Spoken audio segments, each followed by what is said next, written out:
దర్శనార్థులు అందరు మంచిగున్న రానులా నేనైతే మంచిగున్నా మన ఆలస్యం చేయకుండా స్టూడియో చేసేద్దాం లచ్చక ముచ్చట్లు. ప్రధాని మోడీ మన్ కీ బాత్ కార్యక్రమంతోని దేశంలో ఉన్న జనాలను ఉద్దేశించి మాట్లాడతాడు కదా, అవు గట్ల ప్రసంగం చేసే టైంలో ఒక యువకుడి పేరు చెప్పిండు. గా మారుమూల పల్లెలున్న గా యువకుడి పేరు ప్రధాని మోడీ సార్ నోటెమ్మడి రావడంతోనే గా యువకుడు సుతా పరేషాన్ అయినుల్లా. గా ముచ్చటేందో చూద్దాం పారి మరి.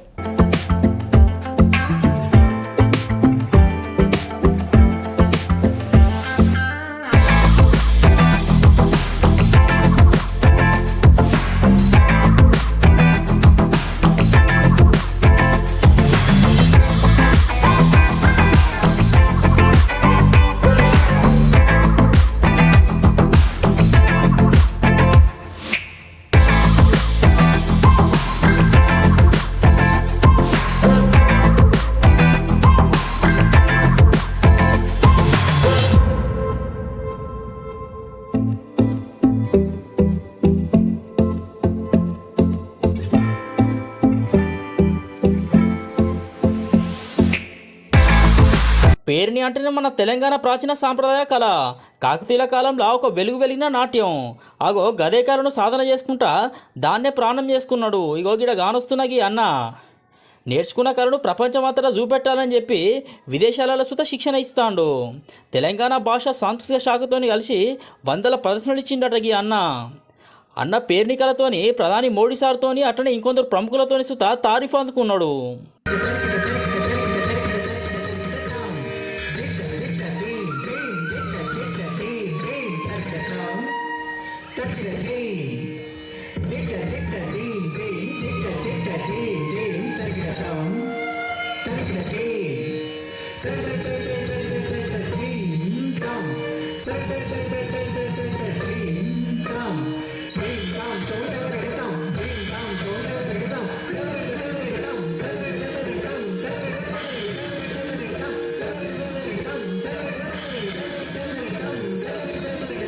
గిడ కొందరికి పేర్ని డాన్స్లో శిక్షణ ఇస్తున్న గీ అన్న పేరు ధరావత్ రాజ్ కుమార్ నాయకు. సూర్యాపేట జిల్లా బీబీగూడెం గీ అన్నది బడీడు వయసులోనే జానపదాల మీద కాలేజీ పెరిగిందట. గీ అన్న వాళ్ళ బాబాయ్ సహకారంతో అఫ్జల్ పాషా తాన ఆంధ్ర నాట్యాన్ని నేర్చుకున్నాడట మొదలు. అట ఇంకా వరంగల్ ఉన్న పోతన విజ్ఞానపీఠంలో నాట్య గురువు పద్మశ్రీ నటరాజ రామకృష్ణ పెట్టిన 45 రోజుల పేర్ని శిక్షణ తరగతులకు హాజరైందట. ఇక శిక్షణ అన్న జిందగీనే మలుపు తిప్పింది అనుకో రాదుండ్రి.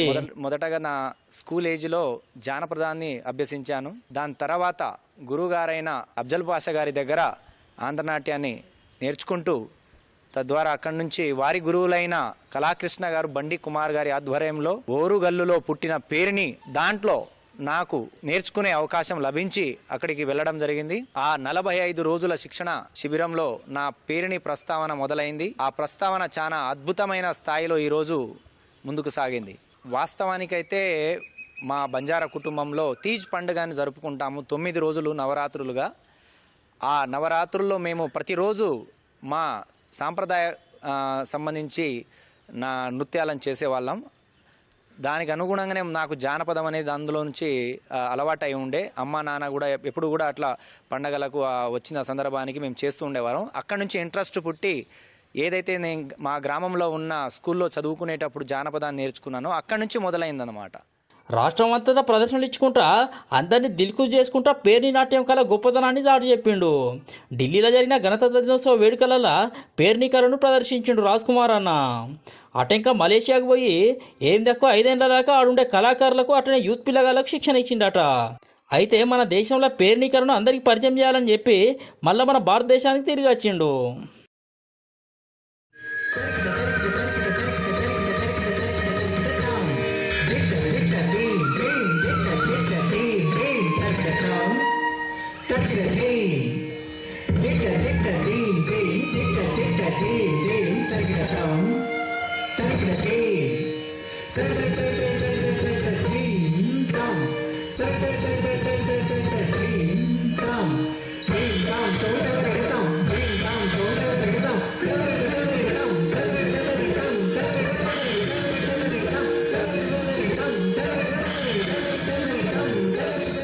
తెలంగాణ సాంస్కృతిక శాఖ ప్రోత్సాహంతో ఆయన ఆలోచనలకు కొత్త దారి ఎన్నుకులాడుకున్నాడు. 101 రోజులు సర్కారు బళ్ళు, గురుకులాలు, విశ్వవిద్యాలయాలు, గుళ్ళల్లా ఏం తక్కువ 200 ప్రదర్శనలు ఇచ్చి పేరునికల గొప్పతనాన్ని చాటి చెప్పిండు. ఇక అన్న చేసిన ఈ ప్రయత్నాలకు మంచి స్పందన రావడంతో 1000 మందితోని పేరుని నాట్య ప్రదర్శన చేయాలని చెప్పి ఇక మధ్య చేసిండు. అయితే అప్పట్లో కరోనా అడ్డుపడి అన్నను ఆర్థికంగా కుదిరేటట్టు చేసింది. ఒక సందర్భంలో ఆత్మహత్య కూడా చేసుకుందాం అనుకున్నాడట ఈ అన్న.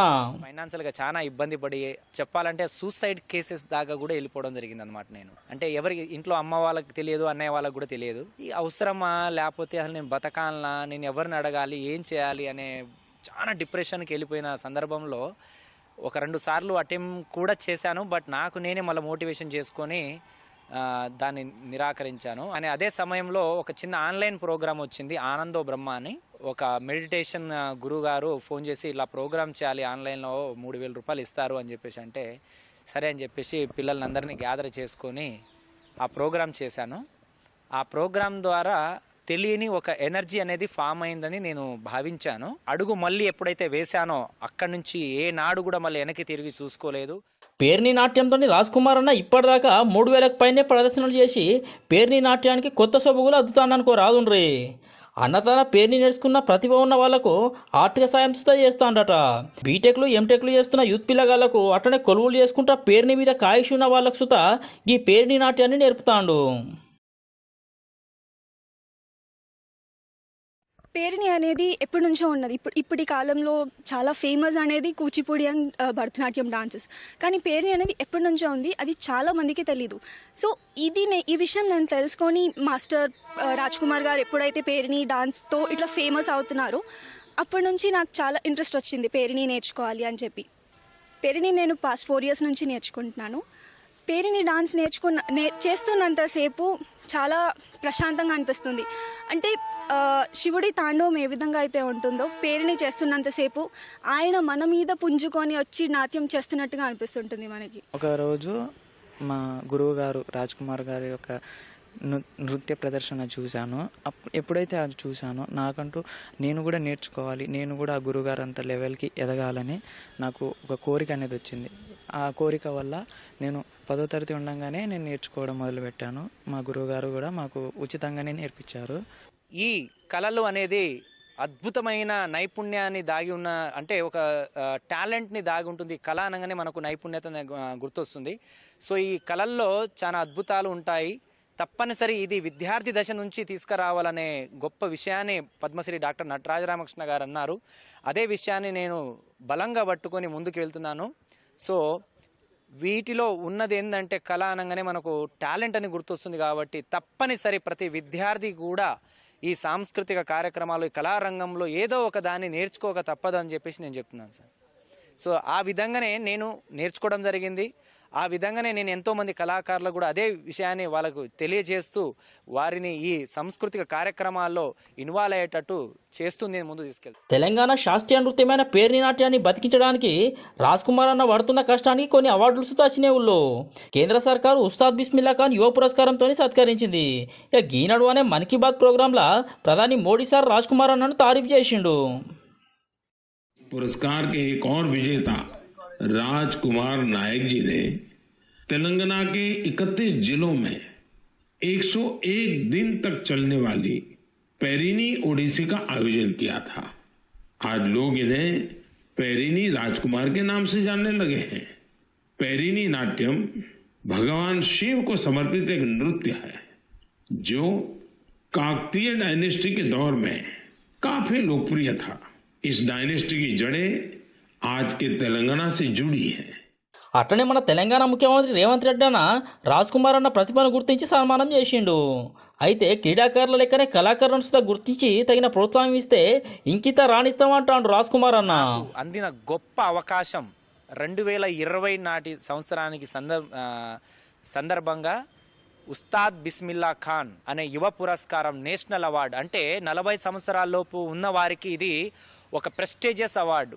ఆ అవార్డు నాకు రావడం చాలా ఆనందంగా అనిపించింది. దేశ ప్రధాని నా 101 రోజుల కార్యక్రమాన్ని వివరిస్తూ నా పేరుని సంబోధిస్తూ చెప్పడం నాకు చాలా ఆనందంగా అనిపించింది ఆ రోజు.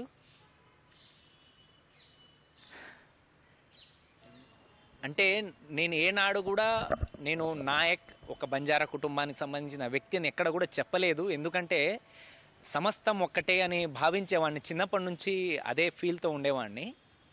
మొట్టమొదటిసారి ప్రధాని గారు అది సంబోధించి చెప్పినప్పుడు తెలియని ఒక ఆనందం అనిపించింది. నా జాతికి నేను అది ఇచ్చిన గౌరవమో ఏమో తెలియదు. బట్ ఈ శాస్త్రీయాన్ని నేర్చుకొని నిలదొక్కుకోవాలి, ఇందులో ఇంత స్థాయికి రావాలన్నా కానీ చాలా కష్టం. అలాంటిది ఇలాంటి బంజారా కుటుంబం నుంచి వచ్చి నేను నిలదొక్కున్నా అంటే నాకు అంతా ఈశ్వరుడు ఇచ్చిన వరంగా భావిస్తాను. ఇక రాజ్ కుమార్ అన్న ఖాళీ గజగట్టి కన్నరంగంలో దునికితే చాలు శివతాండవం చేస్తున్నట్టే కానొస్తుంది. అందుకే ఈ అన్నను చాలా మంది పేరుని రాజ్ కుమార్ అని పిలుస్తారట. అగో గంతగనం నాట్యంలో ఆరిదేరిండు రాజ్ కుమార్ అన్న.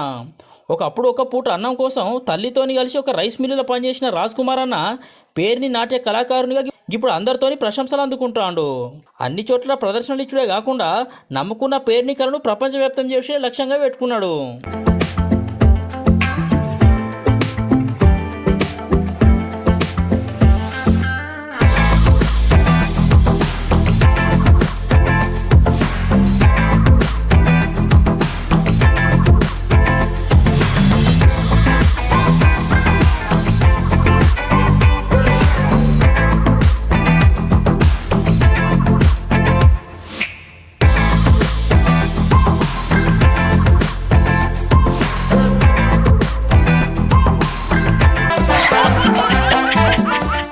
మడికొండతాన జరిగిన కాంగ్రెస్ పార్టీ జనజాతర సభకు ముఖ్యమంత్రి రేవంత్ రెడ్డి అన్న వచ్చిండు.